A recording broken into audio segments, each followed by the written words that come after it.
Fascism. When we hear about it, we usually think of dictators, crowds, and destruction. Fascism is dangerous, inhumane, and we shouldn't underestimate it. 70 million dead is a sufficient proof. If you aren't convinced, or if you want to know the 10 reasons why fascism sucks, then stay with me. Fascism was founded by Italian dictator Benito Mussolini. He never had any theory, and began his career by saying that, "We have no maxims." He talked about fascist relativism and promised that fascism will never become an ideology. His fascist movement rose into power by using street violence, murder, and demagoguery. After more than a decade in power, the regime simply needed to produce an ideological justification. Thus, Mussolini and philosopher Giovanni Gentile wrote a short article that wasn't an elaborated ideology, like liberalism or communism. It always favored action and neglected theory. It was only an official definition that gave the fascist regime a kind of graspable character. This helped Mussolini to portray fascism as a serious, futuristic, and revolutionary ideology that transcended liberalism and communism, and to pose as a great leader and theorist. Noi crediamo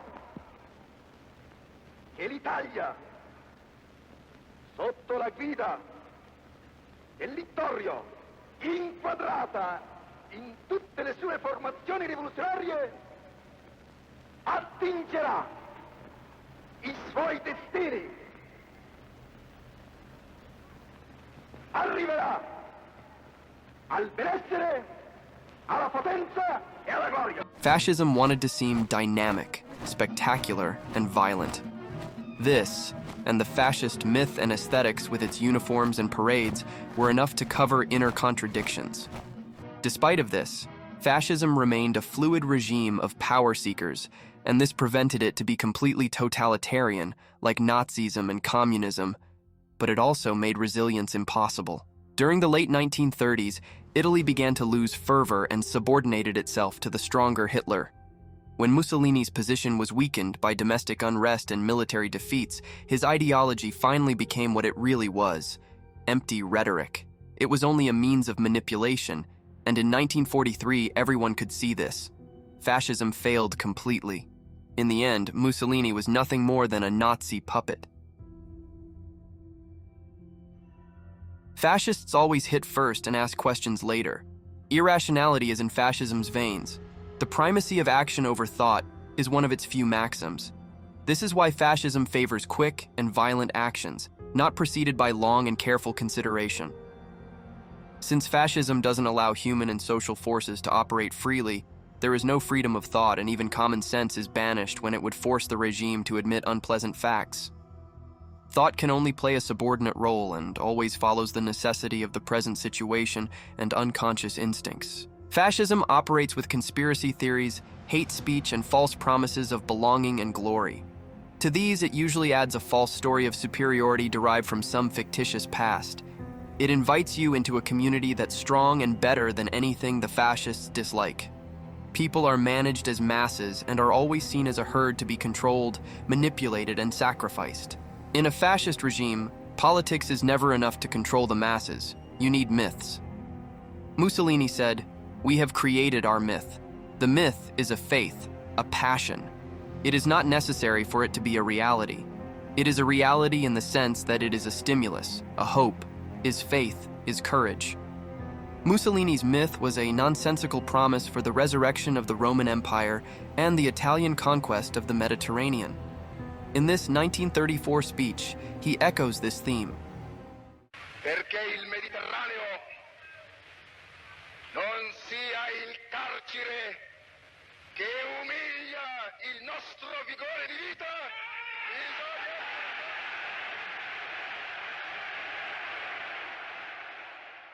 In the name of his myth, Mussolini began a huge armament program and militarized Italy.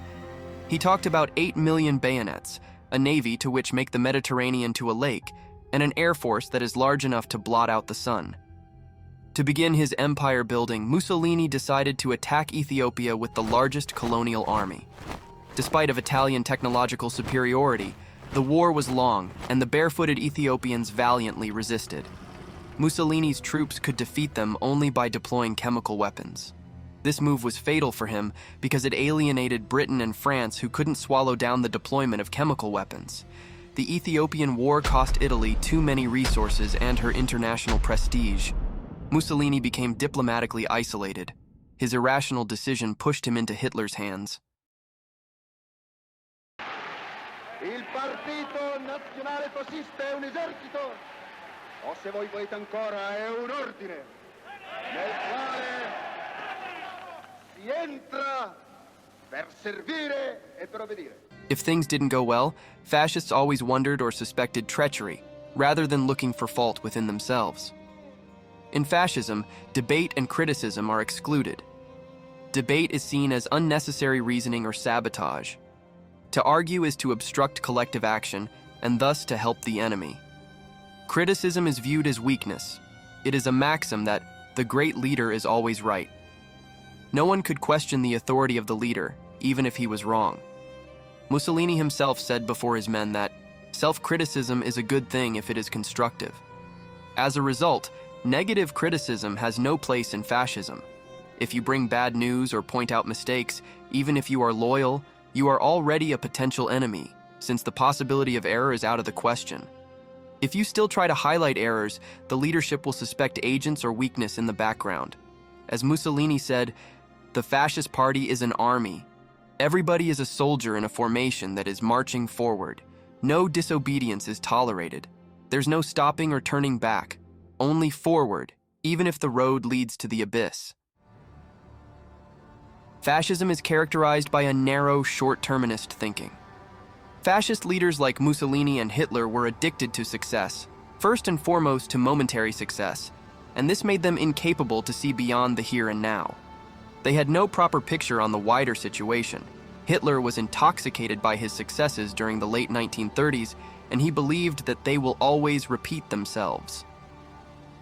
The Anschluss, the occupation of Austria in 1938, was a bloodless conquest, and Hitler thought that he can move to his next target, Czechoslovakia, without any problem. He wanted to take the Sudetenland, where a German minority lived. The Czechoslovak government resisted, but Britain and France didn't want to risk a war with Hitler, thus they accepted his demands at the Munich conference. In exchange for this, Hitler promised that this was his last territorial demand in Europe. Of course, he never intended to keep this promise.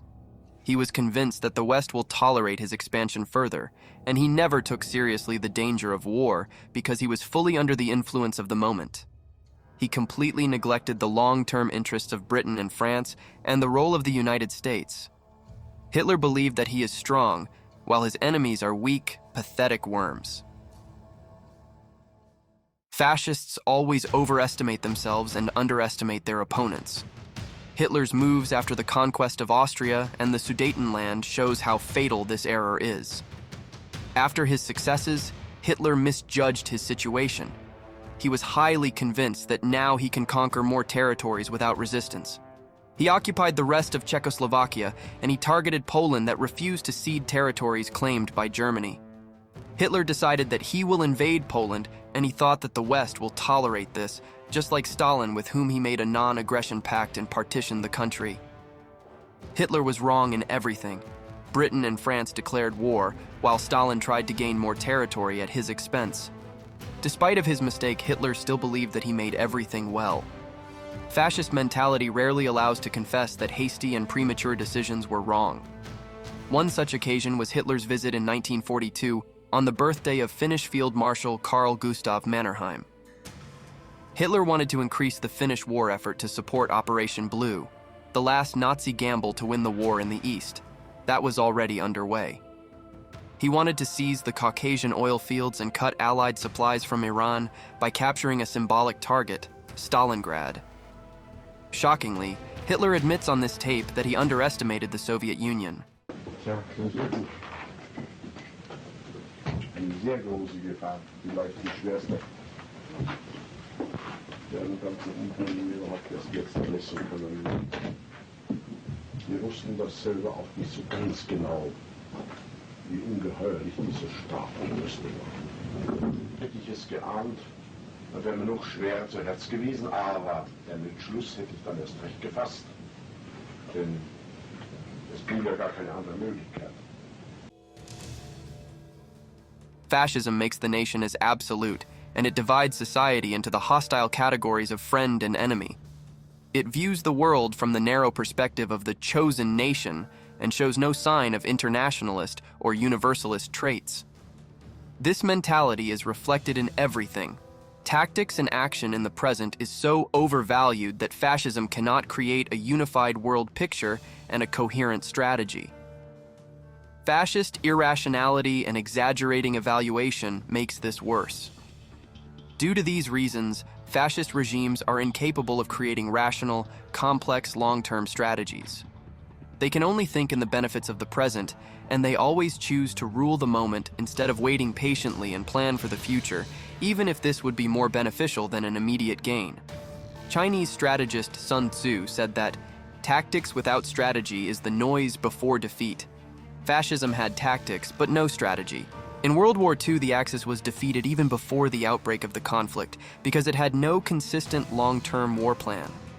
Defeat was in part the result of strategic failure. Neither Mussolini nor Hitler could see the big picture, and they could only focus on exaggerated successes and details. Inactivity is death. The state is also power, which makes its will felt. Fascism celebrated speed, vitality, and violence. This actionism gave a competitive edge, but it didn't allow the regime to settle. It was so focused on conflict and activism that stability was impossible. Fascism couldn't, out of internal necessity, allow itself not to be constantly confronted and not to wage some war. That is the reason of why fascist regimes can never remain behind their borders. Mussolini wasn't satisfied with territorial conquests before 1939. He wanted to extend the existing Italian empire in Africa to Egypt and Sudan. He didn't care that Italy wasn't ready for war. Rationality did not matter. In 1940, Mussolini saw that the Western powers were losing and Hitler was the clear winner, so he declared war on Britain and France. He thought that a defeated France and an aging Britain were simply no match for a young and vibrant fascist Italy. Despite of this, the already defeated French had easily stopped the Italian army on the Alpine front, and the small British army in Africa had inflicted huge defeats on hundreds of thousands of Italian soldiers in North and East Africa. Mussolini said that now he too would win a war, which Hitler would only learn about from the newspapers, so he attacked Greece. Hitler read the newspapers, but he could only read about defeat. The Italian army was repulsed by the Greeks, who also invaded Italian-occupied Albania.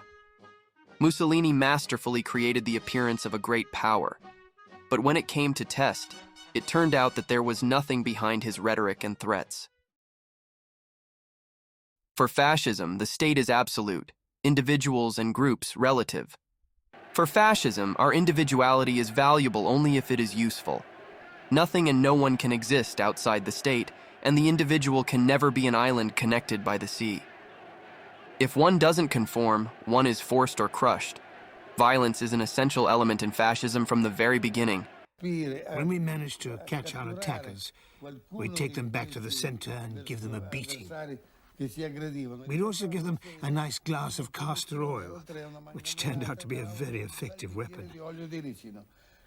I must say that they used to be more afraid of the castor oil than the truncheon. Fascism was aggressive from the start, and after coming to power, it openly declared itself anti-pacifist. Mussolini wrote that fascism does not believe in the possibility or utility of perpetual peace. He also added that war alone keys up all human energies to their maximum tension. War must be offensive, since it is necessary to build an empire and to extend the territory of the fascist state. Empire building is a sign of vitality, while the opposite is a sign of decadence. When fascists completely ruled Italy, they began to think in terms of external expansion. On the one hand, war and conquest had to divert attention from the troubles at home. On the other hand, continued activism required the fascist state to get involved in some conflict. Nazi Germany took this attitude even further, fomenting a war of extermination and carrying out an industrial mass murder, reaching unprecedented depths of evil and inhumanity. No mercy was shown to women, children, the elderly, or the sick. Me ne frego, or I don't care, was a fascist maxim. It expressed anti-pacifism, nihilism, and the fascist cult of death. Everything was permitted, and no sacrifice was expensive. This shows fascism's nihilistic nature and summarizes everything that you should know about it. In practice, this mentality enabled the fascist powers to be more risk-taking, aggressive, and effective than their opponents. But at the same time, when their luck turned against them, it made the fascists fatalistic, irrational, and ultimately self-destructive nihilists. Hitler's last days exemplify this best. His last order, the so-called Nero Order, called for the destruction of Germany's entire infrastructure. Hitler even sentenced the Germans, his own chosen people, to death. He ordered that they had to be driven out of shelters into the open air and left to their fate.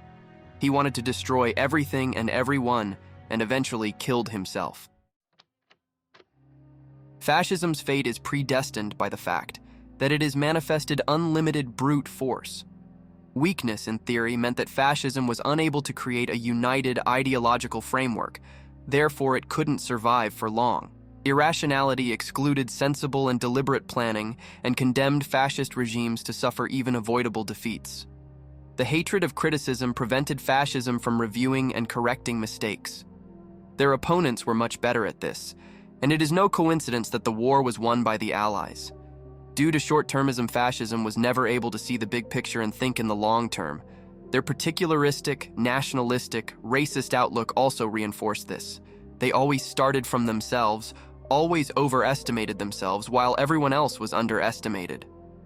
Constant mobilization didn't allow fascism to consolidate and to coexist peacefully with other countries, and it was therefore coded that the fascist powers will start a fatal war.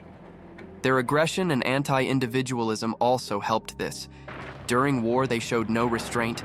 They unleashed unlimited violence and brutally exploited occupied territories. When the tables were turned, they clung fanatically to every last piece of land and saw their own defeat as the end of the world.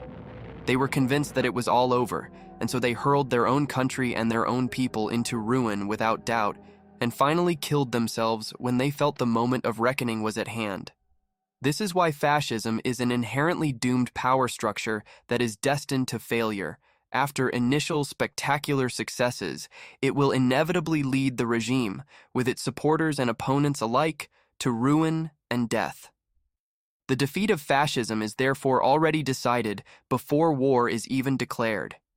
It is for this reason that the fascist road of defeat and destruction is only taken by losers.